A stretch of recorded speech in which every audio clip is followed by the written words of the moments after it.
Hey, welcome back to Packers Playbook. I am Dusty Evu. With me, as always, is 97.3 The Game's John Kuhn. John, we got a win. More importantly than that, you are here to talk about the win because I believe you missed the last one. So this is very exciting stuff. Beat the Lions on Thanksgiving. I know you were at the game. I hope you had a good Thanksgiving anyway. How are you? How was your Thanksgiving? What are some of your thoughts on the game before we start diving in here?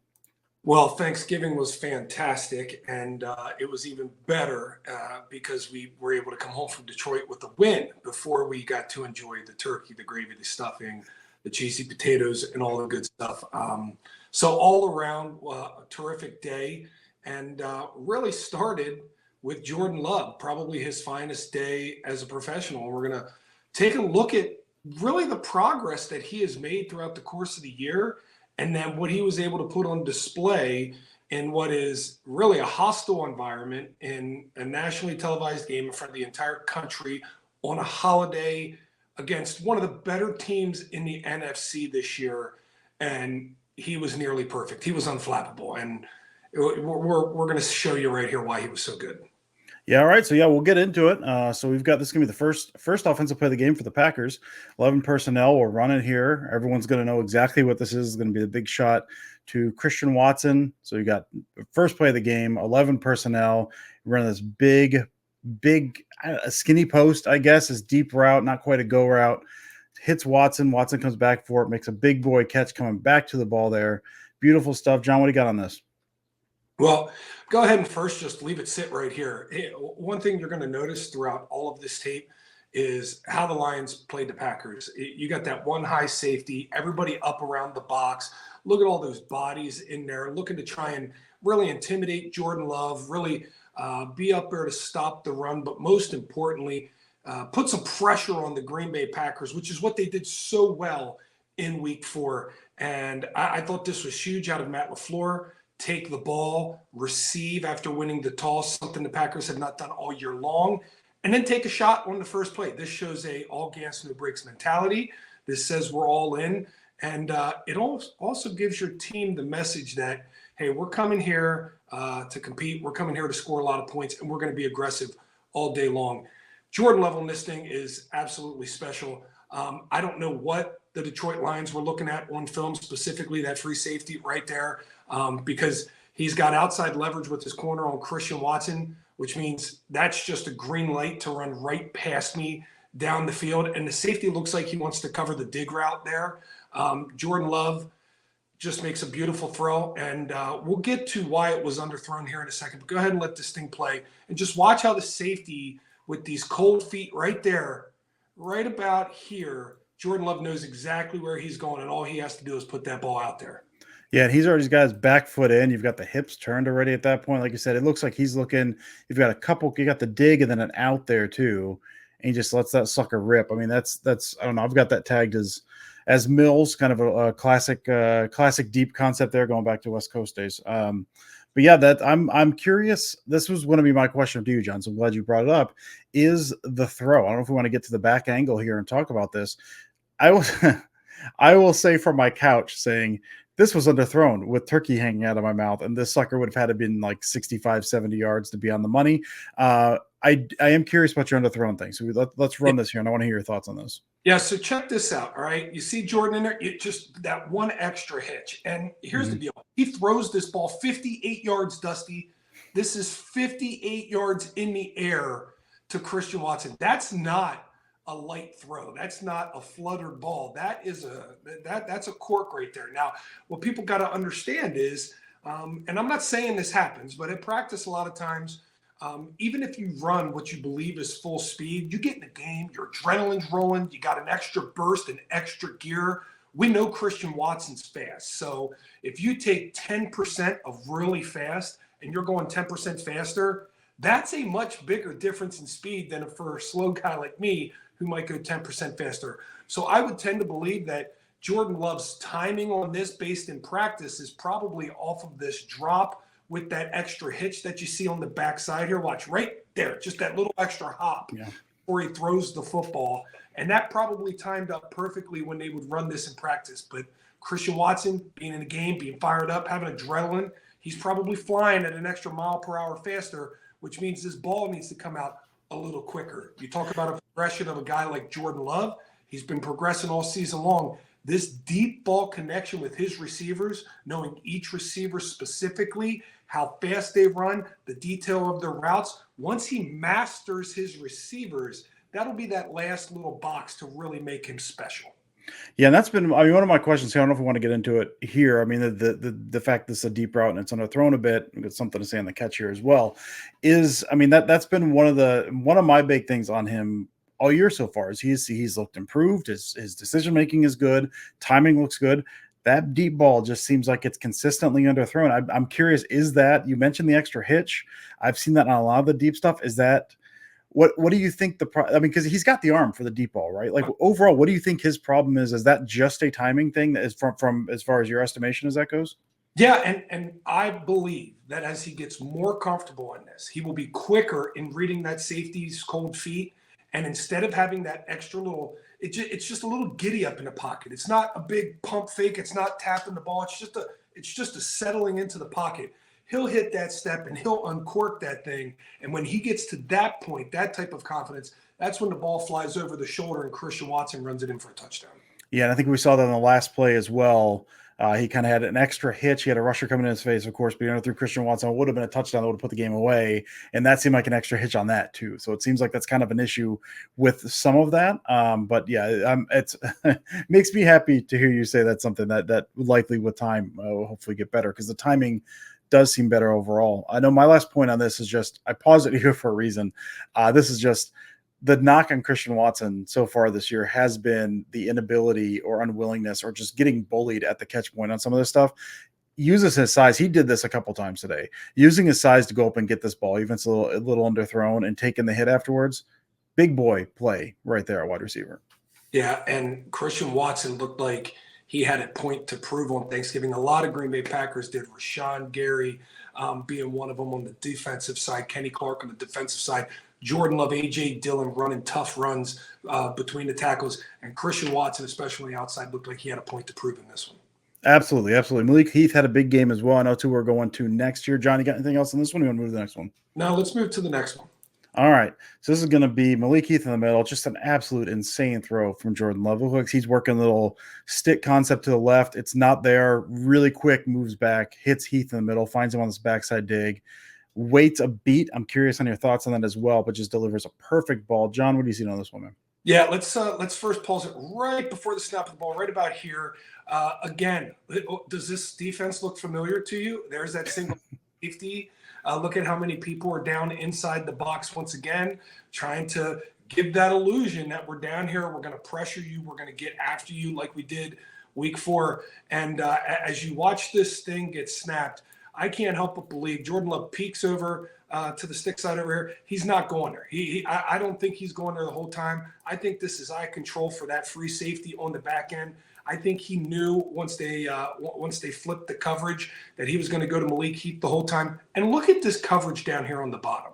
When we get to the tight copy and you can get to see this throw, he's throwing to a covered man, Dusty. This is another thing that we talked about earlier in the season with Jordan Love is accuracy, being able to put the ball in the exact spot for his receivers. Let this thing play, and let's watch it from the backside once so you can see exactly where he puts his ball on a dime. Yeah, he buzzes this sucker in here. This is one that stood out that was like, oh my God. So I've got real quick. I mean, this is another one that's like, he's got kind of extra hitch in the pocket here. That looks to me, I mean, dude's got hands all over Heath. Looks like he's waiting for him to get just out of the break there a little bit.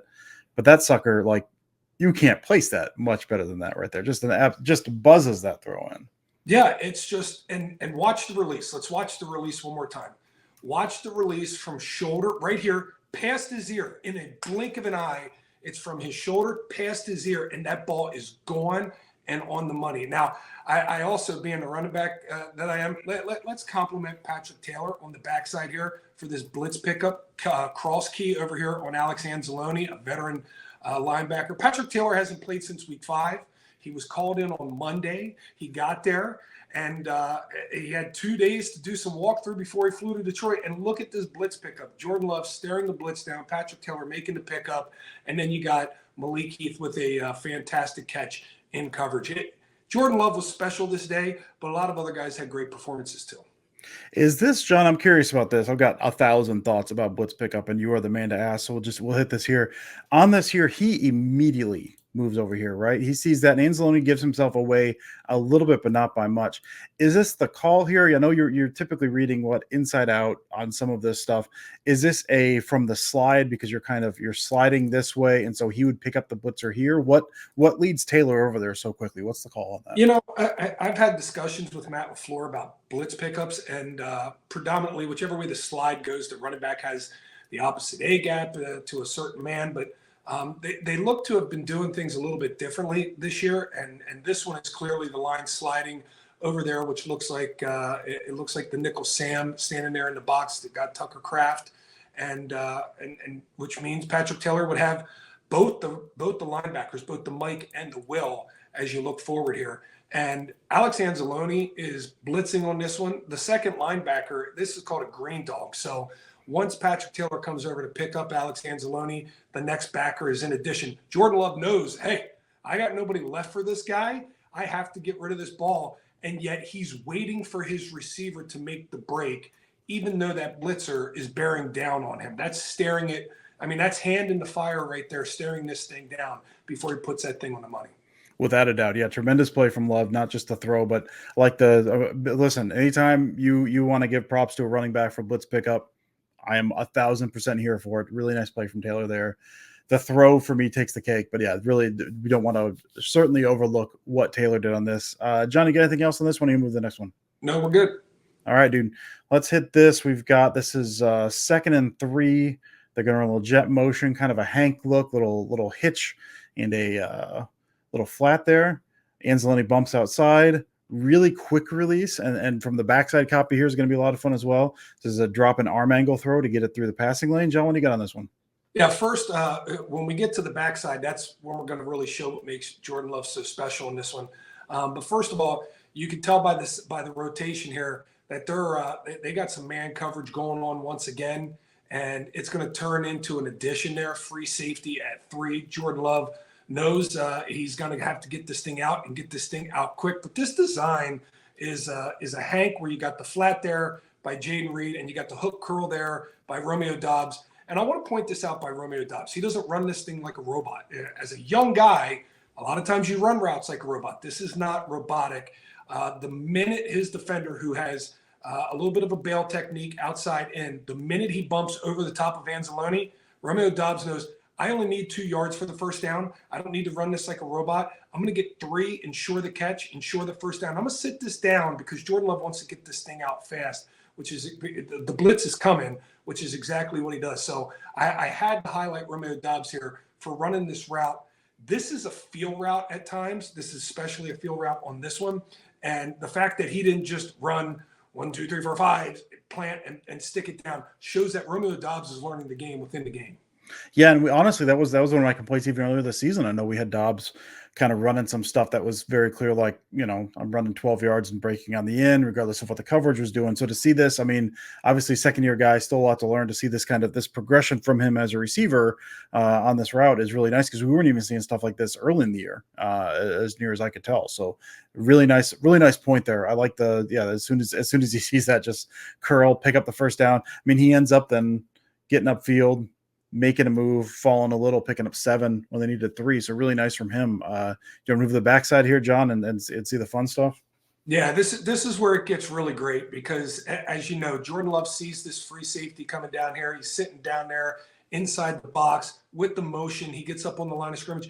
He's supposed to be a free rusher. Now, I'll talk about why that got picked up in the end, but he's supposed to be a free rusher. Jordan Love knows that he's a free rusher. He knows this ball needs to come out of his hands. He knows where to throw it to Romeo Doubs, but he doesn't necessarily have a window. So look at the angle at which he puts this arm on to be able to spin this just around Elton Jenkins and into that hole.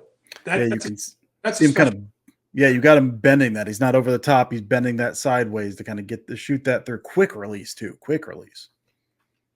Now, also let's go back and check out this protection because something really cool happens here. Anzalone, that's the lines guy. That's who they're sliding to. AJ Dillon, he's got these 2 guys over here, and the line does a great job. This is Rasheed Walker now. He's a young tackle. His guy leaves. He doesn't have the free safety, but he knows, he understands that I can take a hit off my quarterback if I pass this off to Elton Jenkins. Elton Jenkins is already working out because Anzalone works out. And this is the type of fluidity you like to see in your offensive line. Be able to play into a pressure that's not necessarily theirs pre-snap on paper. That's a very good point. I did not pick up on that, but that's another thing that was issues early in the season, especially with Rasheed Walker. You got those young guys passing those assignments off, seeing that stuff they're having some issues with. So once again, call it out if you see it. I did not pick up on that. That's really good stuff, John. You got anything else on this slide? You want to go to hit our last play here? Let's go to the last one because it's incredibly subtle, but it's one of the most important things that Jordan Love does in this game. Now, all of a sudden, look, we got a different defense. This is not what we're used to seeing. You know, we've been lighting them up and dicing them up with that single high, everybody up at the line of scrimmage. And they're going to show us two shell. So naturally, we're going to give them a run look and then pull it back in because they think they're going to run against two shell.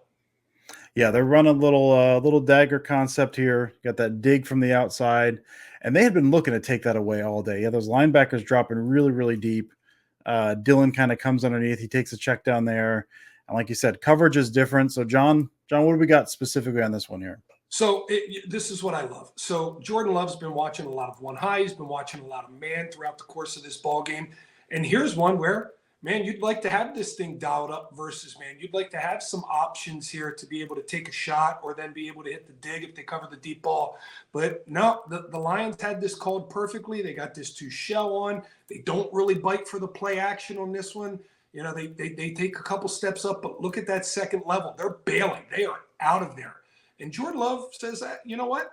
I've been playing pretty good today. I don't need to force this thing down the field. Could I get it over the top in there on the dig route? Yeah, I could probably do that.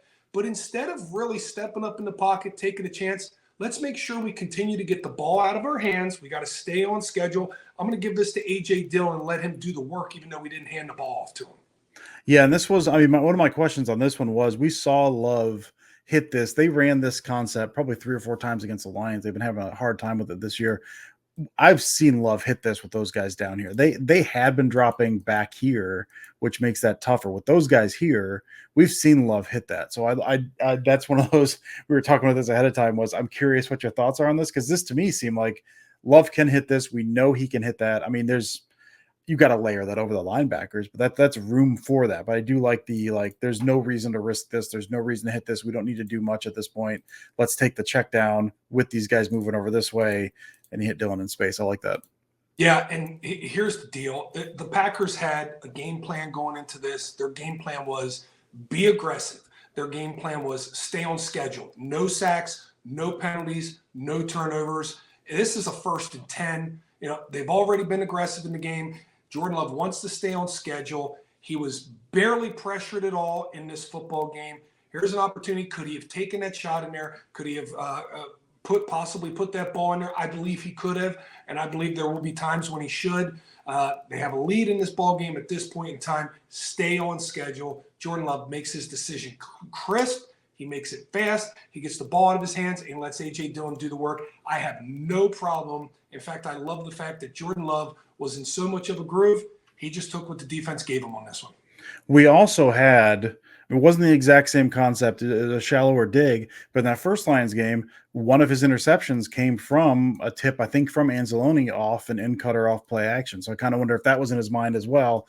I could fit this in there. I don't want to make the same mistake. I'm just dumping that out. Either way, thought process is good. Dylan, past few weeks, has been running just like a man possessed. So getting the ball in his hands in space is not the worst idea in the world these days either. So I like that decision for sure. And it leads us into this, Dusty. Create a game plan. Matt LaFleur had a game plan. He stuck to his game plan, even though he thought about changing the first play of the game. He stuck with his game plan. They were aggressive, and they played on schedule. If Jordan Love continues to do that, the last box he needs to check off is that deep ball. That's always the last thing to come for these quarterbacks. Jordan Love's shown all the progression in the world, and because of that, his teammates are showing the same progression. The offense is showing the same progression, and this Packers team now finds themselves a couple wins away from being right there, you know, in the playoff mix, a 7th seed, a 6th seed even. It's all right in front of them, and there's no reason to believe that they won't continue to get better. Yeah, the fact that they are potentially in the running for a playoff seed after even just 3 weeks ago is insane to me. But they are playing much better playoffs to me. Even at this point, feels like if they make it, they make it. But we've seen a ton of progress so far from this team, which has been great. John, you got anything else today, or that it? No, let's go. Let's go surprise everybody again here on Sunday night. I'm ready for it, man. John, thanks a bunch, man. We'll see you next week. No doubt.